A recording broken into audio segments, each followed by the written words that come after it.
today to talk to you about digital etiquette. For those of you that don't know what digital etiquette is, the definition is, it's a set of rules to follow to make using the internet a better place for you and others. There is so much digital technology out there that there are general rules in place for etiquette. It's just like sitting at your dinner table. You have to eat with a certain fork. Well, there's certain rules that you need to use for digital etiquette as well. First off, speak as if the person is in the same room with you. A lot of times when people get on and are writing on their computer or using a digital device and the person's not in the same room, they might get a little bit rude because they don't think that it's the same because they're not right in front of them. But if you use that rule in place that they're to act as if they are in the same room, it will avoid all of that negativity. You should be respectful and always speak kindly. It's also appropriate to speak and act appropriately. Don't replace technology with your friends. It just isn't a good thing. Next, there are several different types of technology, so I'm only going to talk on a few of them because there just isn't enough time for this video. So I'll be talking about FaceTime, Facebook, cell phones, which are smartphones, and the workplace technology. Let's start with FaceTime. FaceTime is having a camera on your computer, and it is centered at the top most of the time so that it will get your picture exactly. You wouldn't want to be taking your video and have your head cut off, so if you have your camera placed in the middle of your computer, it will get your entire face. Always do it in an appropriate room. For instance, you wouldn't want to be in the bathroom because everybody's going to know what you're doing. I love FaceTime because there is such good uses for it. For example, a lot of military families will use Facebook and FaceTime with the parent or whoever is overseas. They can still have a face-to-face view of their children, especially when they're going to be out of the States for months at a time. They can continue to see how their kids are growing. Next is Facebook.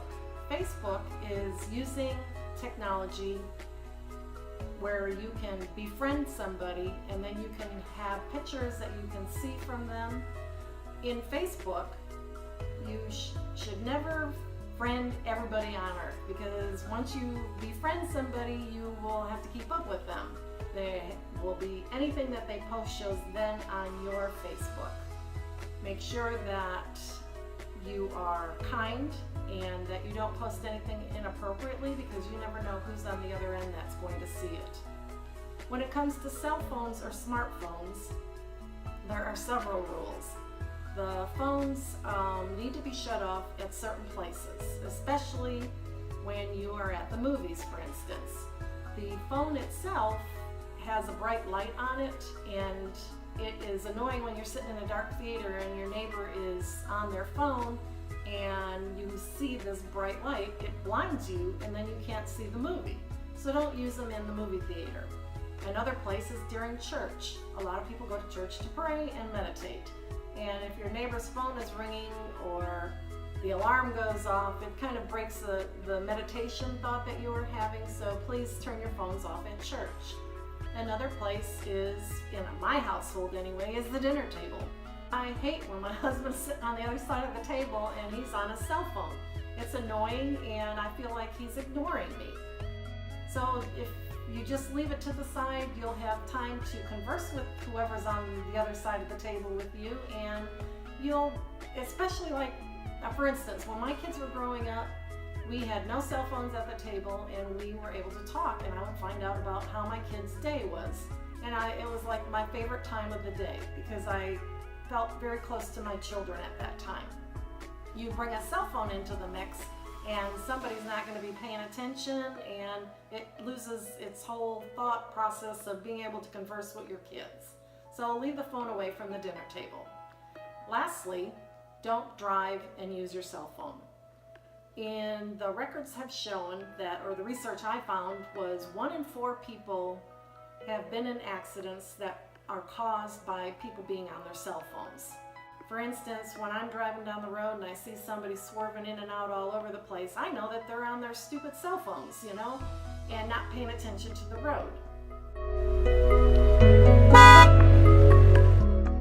Another instance, is when you pull up to a red light and there's 3 lanes of traffic and 2 lanes go and the car in front of you is standing there and the person has got their head bowed down. You know that they're not paying attention to the road at all and they are on their cell phone.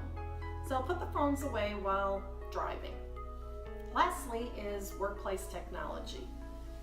Never use technology at your workplace for personal use. It's company owned and everything you post is public knowledge. It's like a digital footprint. You don't want to leave any kind of information out, and if you put things on that aren't appropriate, it could get you fired.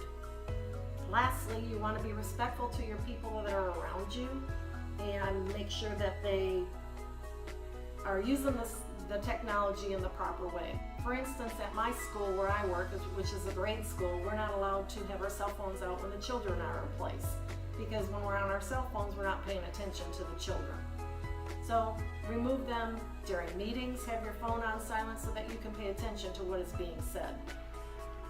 Next, when asked why I chose etiquette rules to talk about, I really wanted to know if I was breaking any of them or what I was missing out on as far as the rules for etiquette. And I did realize that most of the rules are common sense. So in conclusion, please make sure that you follow your instincts when using any kind of technology. Be logical. Don't second guess what you're putting out. Remember, what you share goes public and is permanent. And lastly, converse with people that you care and appreciate.